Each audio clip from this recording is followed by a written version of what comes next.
Hello, నేను రవి. ఇది Amuktamalyada kitchen. మసాలాలతో ఓవర్ నైట్ మ్యారినేట్ చేసిన చేప ముక్కలకి మంచి కోటింగ్ ఇచ్చి సన్నని సెగ మీద ఆవ నూనెలో కానీ వేరుశనగ నూనెలో కానీ షాలో ఫ్రై చేస్తే నచ్చని వాళ్ళు ఎవరన్నా ఉంటారా అండి? గోల్డెన్ బ్రౌన్లో ఫ్రై అయిన క్రిస్పీ ఎక్స్టీరియర్, లోపల వెన్నలా కట్ అయ్యే మసాలాలతో నిండిన చేప ముక్క నాన్ వెజ్ తినే ప్రతి ఒక్కరూ ఇష్టపడాల్సిందే.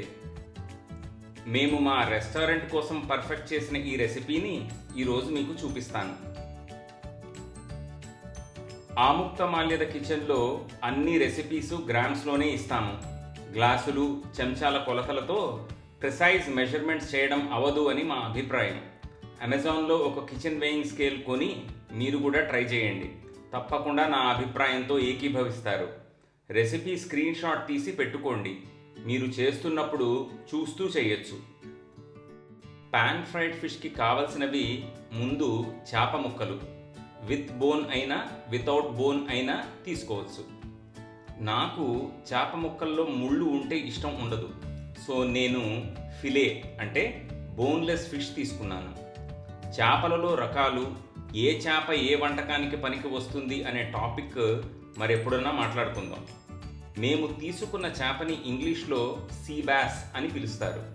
దీన్నే తెలుగులో పండుగప్ప అని అంటారు. ఇంకా కావాల్సినవి నిమ్మరసం, అల్లం వెల్లుల్లి ముద్ద. సీజనింగ్కి 3 మ్యాంగోస్ కారం, ఉప్పు, పసుపు, జీలకర్ర, ఇంకా ధనియాల పొళ్ళు. ఫ్రై చేయడానికి బియ్యపిండి, వేరుశనగ లేదా ఆవ నూనె.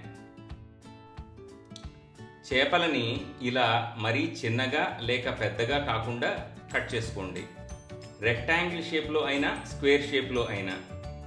రెస్టారెంట్స్లో టిపికల్గా 100 గ్రాముల సైజులో కట్ చేస్తాం ఒక్కొక్క ముక్క. అదే అలవాటయ్యి కృష్ణ ఆ సైజులోనే కట్ చేశాడు. నా సజెషను, మీరు చేప ముక్కని తిప్పటానికి వాడే అట్లకాడ ఏ సైజులో ఉంటుందో ఆ సైజులో కట్ చేసుకోండి ముక్కలు. విరిగిపోకుండా తిప్పడానికి పర్ఫెక్ట్గా ఉంటుంది. నిమ్మకాయల నుండి రసం తీసి పెట్టుకోండి. ముందు చేపల్ని మ్యారినేట్ చేయాలి. మ్యారినేషన్ చేస్తున్నప్పుడు ముక్కల్ని బాగా మసాజ్ చేయాలి అని గుర్తుపెట్టుకోండి.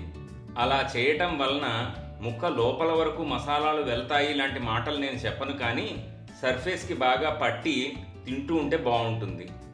ముందు చేప ముక్కలకి నిమ్మరసం వేసి బాగా మసాజ్ చేస్తూ పట్టించండి. అలాగే అల్లం వెల్లుల్లి ముద్ద కూడా.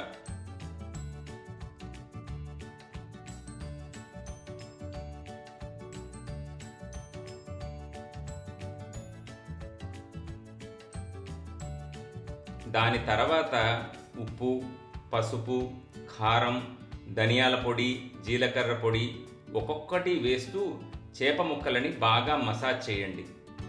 మ్యారినేషన్ అయ్యాక ఆ గిన్నెకి మూత పెట్టి ఫ్రిడ్జ్లో కనీసం 12 గంటలు ఉండనివ్వండి.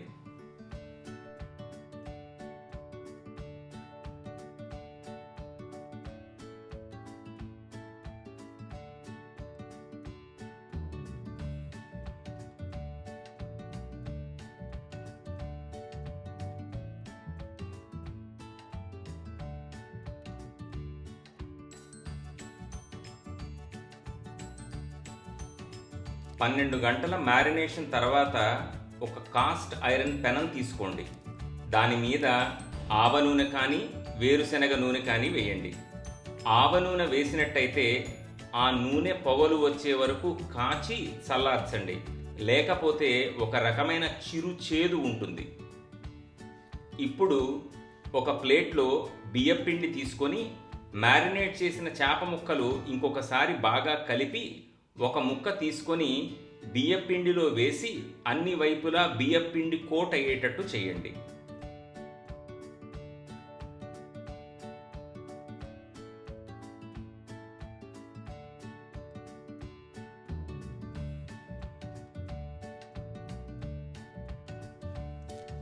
నూనె ఒక 70 లేదా 80 డిగ్రీల సెంటీగ్రేడ్ టెంపరేచర్లోకి వచ్చాక మంట పూర్తిగా సిమ్లోకి పెట్టి బియ్యపిండి కోటింగ్ ఇచ్చిన 2 చేప ముక్కలు వేసి అదే సన్నటి మంట మీద రెండు వైపులా ఎర్రగా గోల్డెన్ బ్రౌన్ కలర్ వచ్చే వరకు తిప్పుతూ వేయించండి.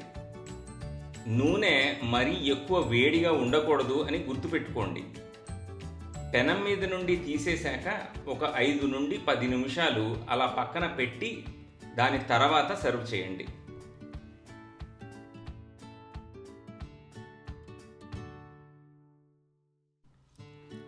అలా మీకు ఎప్పుడు కావాలంటే అప్పుడు మ్యారినేట్ చేసిన ఫిష్ పాన్ ఫ్రై చేసుకోవచ్చు. మీ చేప ఎంత ఫ్రెష్ది అన్నదాన్ని బట్టి 4 నుండి 5 రోజులు కూడా ఆ మ్యారినేట్ చేసిన ఫిష్ ఫ్రిడ్జ్లో పాడవకుండా ఉంటుంది. భోజనంలో ఒక మంచి స్టార్టర్గా బాగుంటుంది. లేకపోతే పిల్లలకి ఈవినింగ్ స్నాక్గా చేసి పెట్టండి, ఇష్టంగా తింటారు.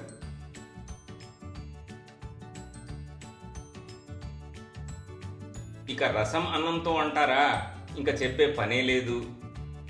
అదండి మంచి మసాలాలతో లోపల జ్యూసీగా బయట క్రిస్పీగా ఉండే పాన్ ఫ్రైడ్ ఫిష్ రెసిపీ. మీరు కూడా ట్రై చేయండి. ఈ రెసిపీలో ఏ మార్పులు చేర్పులు నేను సజెస్ట్ చేయను. ఇది క్లాసిక్ రెసిపీ. ఇంకా ఉప్పులు కారాలు అంటారా, అది మీ ఇష్టం. మీరు రెగ్యులర్గా చేసే ఇంకేదన్నా పాన్ ఫ్రైడ్ ఫిష్ రెసిపీ ఉంటే మాతో షేర్ చేయండి. జిహ్వకో రుచి పుర్రెకో బుద్ధి అన్నారు పెద్దవాళ్ళు. మీ రెసిపీ ఎలా ఉందో మేము కూడా ట్రై చేస్తాము. చెప్పానుగా, పర్ఫెక్ట్ రెసిపీ అనేది ఏది ఉండదు, మనకి నచ్చటమే ఇంపార్టెంట్. Happy cooking. మా కంటెంట్ మీకు నచ్చినట్టయితే సబ్స్క్రైబ్ అండ్ షేర్ చేస్తూ బెల్ ఐకాన్ క్లిక్ చేయండి. మీకోసం చాలా రెసిపీస్ రెడీ చేసి ఉంచాము, మీదే ఆలస్యం.